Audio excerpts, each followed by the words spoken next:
Le divorce est-il consommé entre l'Afrique et l'ancienne puissance coloniale que représente encore la France? C'est ce que laisse entendre ce documentaire, cette enquête réalisée par Alexandra Jousset et Ksenia Bolchakova. Nous allons maintenant en débattre avec nos invités présents aujourd'hui sur ce plateau de Débadoc. Niagale Bagayoko est tout d'abord avec nous. Bienvenue à vous. Vous êtes politologue et chercheuse, présidente de l'African Security Sector Network et spécialiste des politiques internationales de sécurité et de réforme des systèmes de sécurité en Afrique de l'Ouest, une région qui nous intéresse tout particulièrement, on l'a bien compris après ce film, dans cette émission. Ousmane Ndia est également avec nous. Merci. Bienvenue à vous. Vous êtes journaliste, ancien rédacteur en chef en charge de l'Afrique chez TV5 Monde et auteur de ce livre, L'Afrique contre la démocratie, mythe, déni et péril. C'est un ouvrage disponible aux éditions Rive Neuve. Et puis enfin avec nous Antoine Lazaire. Bienvenue à vous Antoine Lazaire. Vous êtes journaliste, spécialiste de l'Afrique, fondateur et ancien directeur de la Lettre du Continent. On vous doit entre autres Le piège africain de Macron, du continent à l'Hexagone. C'est un ouvrage coécrit avec Pascal Hérault et publié lui chez Fayard. Alors ce film nous a emmenés dans des anciennes colonies françaises, en Côte d'Ivoire, au Sénégal, au Bénin ou encore au Tchad. Et là-bas, ce qui frappe peut-être, après avoir vu ce film, dans un premier temps, c'est le passé qui ne passe pas. C'est un passé qui ne passe pas. Et ce passé, c'est la colonisation. Est-ce que ça explique pour beaucoup le désamour auquel on s'intéresse aujourd'hui après ce documentaire? Absolument. C'est-à-dire le passé qui ne passe pas.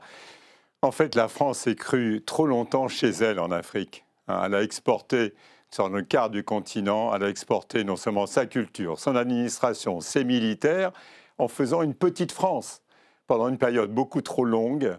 Et à la chute du mur de Berlin, ça veut dire vers 89-90, au lieu de remettre un peu les choses à plat, elle a continué à faire comme si elle était chez elle, un peu hors sol, par rapport aux réalités africaines.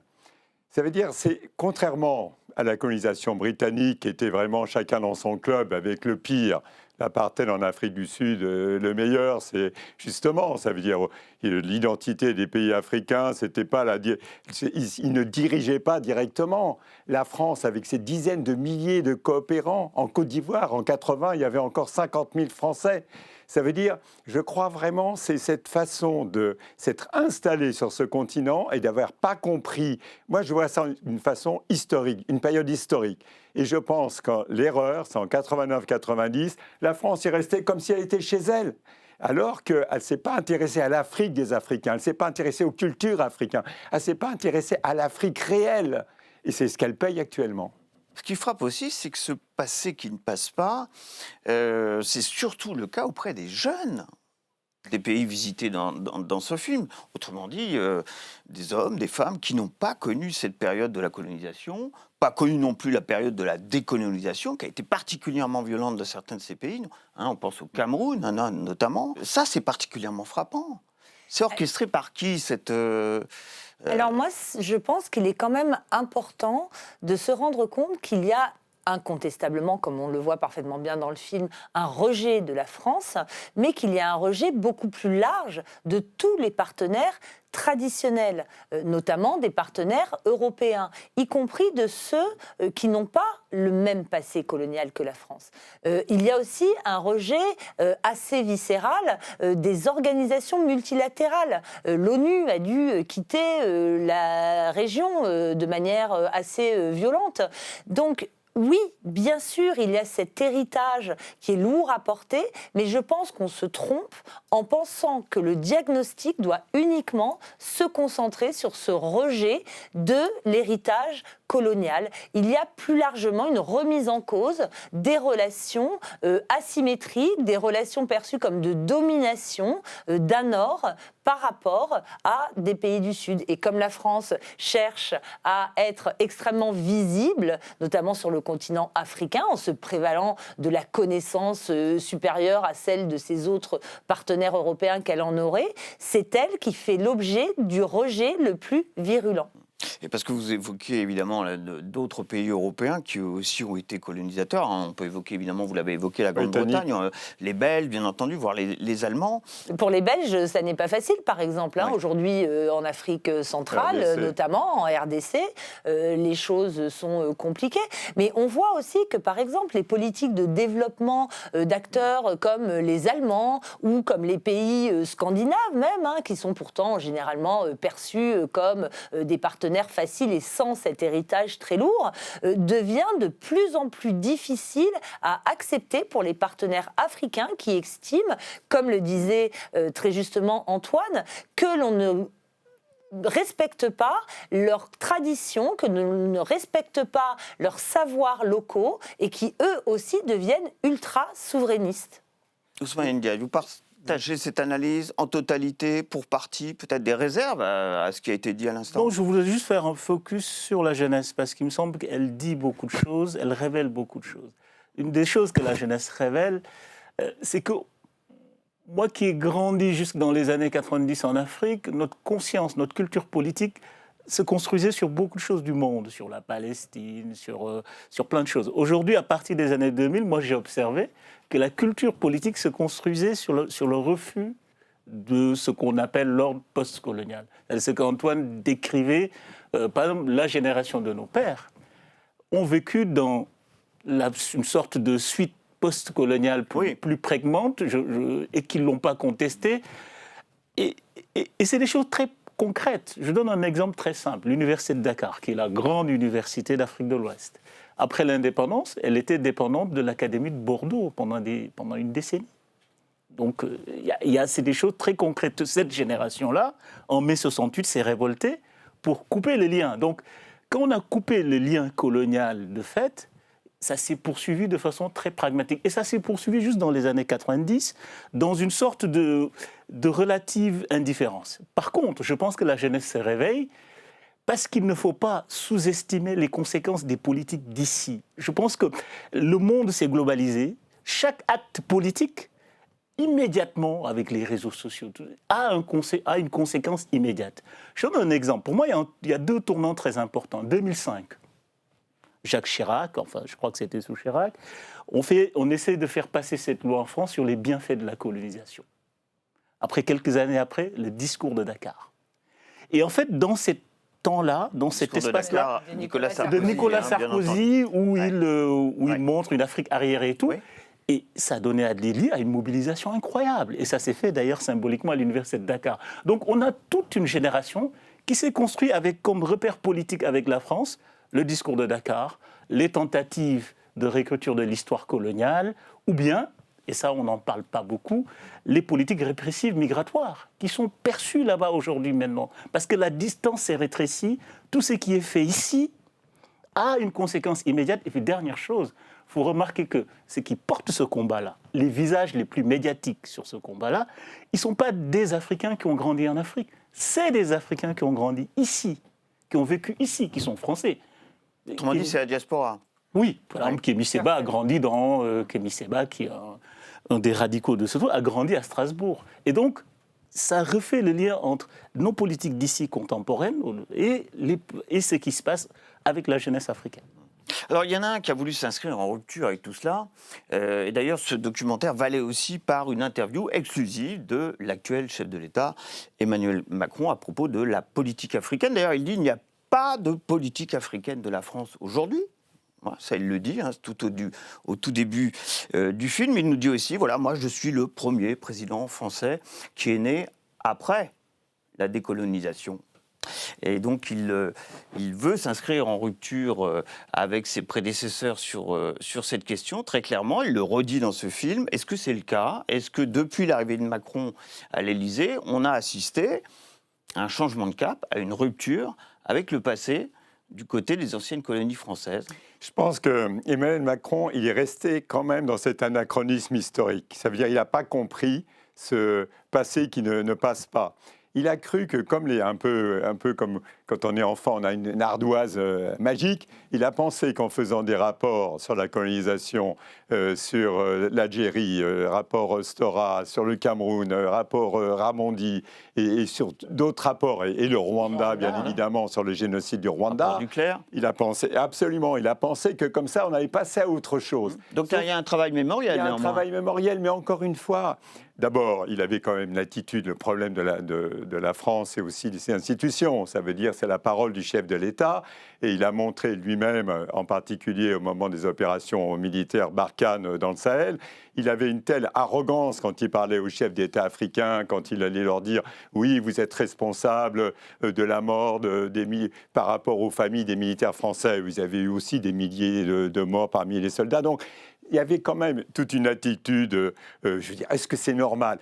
Je vais être beaucoup plus court. Quand il y a un criquet qui se tridule dans le Sahel, on considère que c'est la responsabilité de la France. Quand vous avez malheureusement les filles de Chibok qui se font enlever au Nigeria des étudiantes, les Nigérians, ils ne vont pas demander au Premier ministre britannique de s'occuper d'eux. Est-ce que c'est normal, encore en cette période d'Emmanuel Macron, qu'il soit en bras de chemise à l'Élysée, avec des cartes du Sahel dans son dos, en train de lui montrer l'opération Barkhane, ce que la France allait faire, etc. C'est aussi une sorte de négation des réalités locales, des troupes, des armées locales. Alors, je ne dis pas que c'est pas, bien évidemment, c'est vrai que c'est le Mali qui a appelé à l'opération, qui était l'opération Serval, qui était quand même une opération, on peut la contester, mais qui avait un sens. Mais après, Barkhane, mettre 5000 soldats français sur 5 millions de kilomètres carrés, après ils ont réduit un peu. Quand vous pensez que les Américains, sur 100 000, ils avaient 100 000 hommes, je veux dire, en Afghanistan, sur 600 000 km², c'est la taille de la France. Et nous, avec 100 000 hommes, ils n'ont pas réussi. Qu'est-ce que la France ? C'est un peu cette espèce d'orgueil français. Penser qu'on est encore chez nous en Afrique et on va gérer l'ensemble du Sahel avec notre armée. C'est absurde avec le recul. C'est pour ça que je parle toujours d'anachronisme historique. On n'a pas compris que les temps avaient changé. Vous parlez donc d'un bilan mitigé, en quelque sorte. Il y a surtout... Là, surtout, la France n'a pas vu l'Afrique se mondialiser. La France a cru, au moment de la chute du mur de Berlin, qu'elle était encore chez elle. Moi, je vois bien les propres ambassadeurs qu'on voit européens. C'est à partir du moment de la chute du mur, pas la chute du mur de Berlin, quand l'armée française s'est fait virer du Sahel, vous aviez tous les ambassadeurs à Paris qui voulaient parler de l'Afrique. Alors qu'avant, ils allaient voir le conseiller Afrique, le directeur Afrique du Quai ou le conseiller Afrique du président. On demandait à la France ce qu'il fallait faire. Vous voyez un peu comment on était dans une autre période historique complètement. Alors sur le plan militaire, néanmoins, le constat est là. On est sur le reculoir. Je ne sais pas si on peut utiliser ce terme, puisque depuis 2022, bien, les soldats français ont quitté 6 pays d'Afrique de l'Ouest et du Sahel, dont un certain nombre d'entre eux ont été évidemment traités dans ce film. C'est considérable. Nous n'avons plus qu'une seule base militaire, je crois, en Afrique aujourd'hui. Il en reste 2. Deux, pardon. Il reste celle de Djibouti et il reste une emprise également au Gabon. Ouais. Mais effectivement... Donc le Gabon, Djibouti, il n'en reste plus que 2. C'est dans la foulée de ce que vient d'indiquer Antoine Glaser, c'est-à-dire l'échec opérationnel, stratégique de cette opération militaire Barkhane qui était menée au Sahel, dont les dirigeants ont exigé le départ, d'abord au Mali, puis ensuite au Niger, et enfin au Tchad, ce qui a été un véritable choc, parce que l'armée française a toujours considéré que le Tchad était le pays sur lequel elle pouvait s'appuyer le plus solidement. Et par la suite, on suivit très rapidement le Sénégal, qui n'était absolument pas concerné par l'opération Barkhane, si ce n'est pour le trajet des troupes françaises et l'acheminement du matériel logistique depuis les bases prépositionnées françaises. Et enfin, la Côte d'Ivoire. Est-ce que cette présence militaire française dénoncée dans ce documentaire par beaucoup, et ce retrait de cette présence militaire peut contribuer à reconstruire une histoire avec avec cette partie de l'Afrique, l'Afrique de l'Ouest, l'Afrique centrale où nous étions présents. En tout cas, c'est l'objectif affiché par les autorités françaises. Il y a un commandement pour l'Afrique qui a été créé, qui vise à introduire de nouvelles modalités de coopération, de partenariat, plus exactement, pour utiliser les termes institutionnels, qui visent davantage à proposer de l'aide, de l'accompagnement en matière de renseignement, mais en de fait, nouveau, sur le modèle de manière américain. Sur le modèle américain avec Africom, qui a une carte et qui qui est intervient. plus ponctuel, mais qui renvoie Africom, vous venez de citer ce nom, c'est la branche armée américaine. C'est le commandement militaire américain en Afrique, tout comme le CENTCOM et le commandement militaire américain au Moyen-Orient. En tout cas, le problème, c'est que ces nouvelles modalités de coopération ne sont pas aussi inédites qu'on veut bien le dire. Il s'agit notamment d'offrir une offre beaucoup plus régionale et moins axée sur des partenariats bilatéraux, mais en réalité, on s'aperçoit que ça fait déjà une vingtaine d'années que la coopération militaire française avait déjà utilisé ce type de réponse. Et surtout, chose très importante, parce qu'on parle de politique, donc d'action, oui. Sur le retrait militaire, il faut quand même rappeler que ce n'est pas un choix politique. C'est né de la contestation. Des rues. Mali, Niger, Burkina, il n'y a pas eu de politique. Les Français ont été mis dehors. Ils ont été virés, il faut le dire. Maintenant, on peut l'analyser comme une politique du retrait. Non, je pense. On s'est fait sortir, et le Tchad, c'est important. Donc, en fait, mis dehors, absolument. Donc je suis très pessimiste sur l'impact dans la nouvelle relation, parce que ce n'est pas quelque chose qui est construit. Pourtant, c'est une revendication forte exprimée par des chefs d'État africains concernés, par les populations africaines concernées. Oui, mais que la France n'entend pas pendant des années. Il a fallu une sorte de bouleversement de l'ordre mondial très profond, que certains pays d'Afrique puissent se retourner vers d'autres partenaires, les mettre dehors pour que la France daigne négocier une sorte de départ. Donc, pour moi, premier problème, il est là aussi. C'est-à-dire, ça ne peut pas changer les choses ou reconstruire une relation, parce que ça s'est fait dans la rupture et dans la conflictualité. Alors, j'ai une autre question à vous poser après avoir vu ce film. On a le sentiment que d'autres prennent notre place sur le plan militaire. Je ne pense pas. Les Américains étaient déjà sur place. En 2020, 34 bases militaires en Afrique pour les Américains. Et surtout, on voit les Russes militairement prendre place dans les pays que nous avons évoqués, Mali, Burkina Faso, Niger. Alors peut-être que la roue va tourner également à travers l'ex-Wagner, Africa Corp aujourd'hui. Et puis on voit aussi que les Chinois sont intéressés, et pas seulement sur le plan économique, on va y venir, mais sur le plan militaire. Donc ça veut dire que d'autres vont réinstaller... C'est pas aussi simple. Je vais laisser Yagal compléter. Alors que la France, elle, est sur leur couloir. C'est pas aussi simple.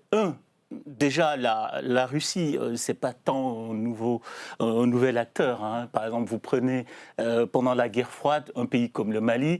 À un moment donné, il était dans le bloc russe, et qu'aujourd'hui, les élites, vous allez au Mali, le Premier ministre, le ministre des Affaires étrangères, une certaine partie des élites ont été formées à Moscou. Donc c'est quand même un retour de l'histoire. Oui, alors vous parlez des Russes, c'est l'Union soviétique à l'époque. Oui, à l'époque. Oui. Ensuite, idéologiquement, les formes de la communisme, présence sont fondamentalement différentes. Les Russes n'ont pas de base. Ils en cherchent une. Oui, mais pour le moment, ils n'ont pas de base. Non, enfin, concrètement, ils sont quand même présents auprès des gouvernements concernés. Mais ce n'est pas les mêmes formes de présence, ce n'est pas les mêmes ampleurs. Vous prenez la présence militaire de ce qu'on appelle Wagner ou Africa Corps, c'est plutôt des gardes prétoriennes qui sont là pour protéger le dictateur, etc. Et en plus, ce n'est pas que l'apanage des Russes, et que ce type de forme de présence militaire subsistait même avant le départ des Français. Vous prenez un pays comme le Cameroun, la garde prétorienne a toujours été israélienne. Donc je pense que ce n'est pas aussi mécanique. Par contre, ce qu'il y a, c'est que je pense que par opportunisme, ces acteurs-là essayent évidemment de déployer les espaces du retrait. Ça, c'est très logique dans les relations. Bagayoko, c'est un peu votre spécialité. Tout comme Antoine ou Ousmane. Mais ce qui est important, c'est qu'en réalité, ces présences qu'on présente aujourd'hui comme étant nouvelles ne le sont Absolument pas. La Chine commence à être extrêmement présente en Afrique à la fin des années 90. Israël, la Turquie également. On parle peu du rôle des pays du Golfe. Ils sont extrêmement actifs, y compris d'un point de vue diplomatique, comme par exemple les Émirats arabes unis ou le Qatar, qui se veulent médiateurs de conflits africains. Il y a aussi la fourniture d'armement par un certain nombre de ces pays moyen-orientaux. On pense aux drones turcs, par exemple. Et cela n'est absolument pas nouveau. Ce qui est inédit, c'est la façon dont la France et plus largement les Européens ont l'impression d'être mis dehors par de nouveaux acteurs. Mais c'est tout simplement qu'ils n'ont pas été attentifs aux évolutions de l'ordre international depuis 25 ans quand même. Ça, c'était le volet militaire, mais important, parce que assez longuement développé dans le film que nous avons vu. Et puis, évidemment, le volet commercial, le volet économique. Et Dieu sait s'il est important aujourd'hui dans ce monde mondialisé. Regardez cette carte. Elle date de 2022. Ce sont les premiers partenaires commerciaux par pays africain aujourd'hui. La Chine est le premier partenaire commercial de l'Afrique aujourd'hui. 295 milliards de dollars d'échanges économiques en 2024. Et la Chine prévoit d'ailleurs d'investir d'ici 2035 60 milliards de dollars supplémentaires. Et en 2024, les échanges économiques entre la France et le continent africain ont été, eux, de 65 milliards de dollars. Voilà la situation aujourd'hui. Et puis sur cette carte, on peut aussi rajouter la présence des Émirats arabes. Vous l'avez évoqué tout à l'heure. Arabie Saoudite. Bien sûr. L'Union européenne est en bleu. Attention à ce que vous voyez en bleu sur cette carte. Ce n'est pas la France. Mais ça vaut.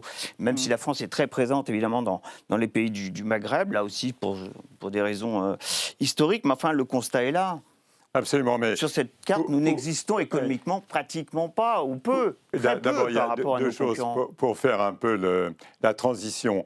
C'est quand Ali Bongo a proposé aux Chinois d'installer une base dans son pays qu'il a commencé à avoir des problèmes. Vous voyez déjà, parce que les Européens ont réagi, les Américains aussi, dès qu'Ali Bongo a été signé à Pékin pour installer une base au Gabon, c'était vraiment, il avait franchi le Rubicon quelque part.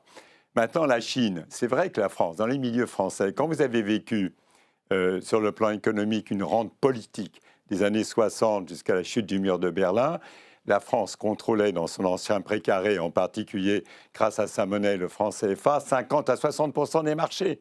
Pourquoi ? Quand vous étiez une entreprise française, vous vouliez un contrat, vous appeliez la présidence, Houphouët-Boigny ou les autres présidents, Marbongo, etc. Et vous aviez le contrat parce que la France c'était ce système intégré français qu'on appelle la France-Afrique. La fameuse France-Afrique. La fameuse. Si on essaye de voir demain, le véritable enjeu. Là, on n'y est plus sur la France-Afrique. Hein, là, on est. Mais non, sur le constat de cette carte. En plus, on monte la carte. On monte, par exemple, bleu, l'Union européenne. Oui. Comme s'ils ils marchaient comme un seul homme. En fait, depuis finalement que la France s'est fait virer du continent, que les autres Européens n'ont plus besoin de la sécurité de la France pour leurs expatriés ou autres, vous pensez bien que maintenant, c'est chacun se débrouille. C'est open bar, l'Afrique. Je veux dire que ce soit les Allemands, vous pensez bien que les Allemands, les Néerlandais ou autres, chacun se débrouille. Et s'ils peuvent tailler des croupières aux Français, ils ne vont pas se gêner. Donc on dit l'Europe, mais l'Europe, ça ne veut plus rien dire non plus. Donc il faut voir ça pour demain. Mais le véritable enjeu de l'Afrique de demain, c'est la bataille, la nouvelle frontière minière, ça veut dire entre Américains et Chinois, pour les terres rares, tous les matériaux. Le continent, malheureusement, ça va devenir un enjeu géostratégique sur les mines. Vous êtes en train là de nous projeter dans la deuxième partie du siècle, avec les deux superpuissances que seront la Chine et l'Afrique, et l'Afrique comme terrain de jeu de ces deux grandes superpuissances. On y est déjà. Trump, au moment de la signature de l'accord entre le Rwanda et la RDC, deux pays qui sont en conflit, Trump a été très clair. Nous venons pour prendre vos ressources en échange de la paix.